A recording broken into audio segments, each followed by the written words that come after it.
তখন আমি কে আরে বিড়ালটা কেমনে মরিয়া গেল এই কথা কইয়া ঘুরছি মরিয়া উঠা যায়া যাই গেটের সামনে আমার পুতের লাশ গো।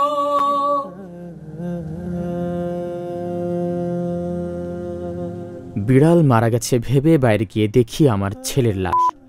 ভোলা এক ছাত্রলীগ নেতাকে কুপিয়ে হত্যা করে তার লাশ বসত ঘরের সামনে রেখে গেছে দুর্বৃত্তরা। ভোলা সদর উপজেলা ছাত্রলীগের সহসভাপতি সাইফুল্লাহ আরিফ।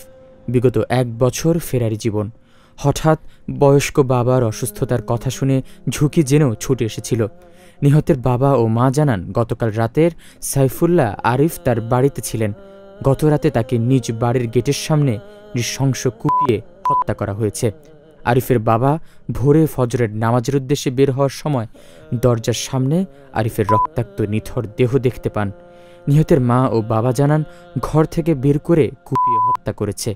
লাশটি ময়না তদন্তের জন্য উদ্ধার করেছে পুলিশ। ভোলা মডেল থানার পুলিশ পরিদর্শক শঙ্কর তালুকদার জানান, ধারালো কোনো বস্তু দিয়ে জখম করে তাকে হত্যা করা হয়েছে। বিষয়টি নিয়ে তদন্ত চলছে।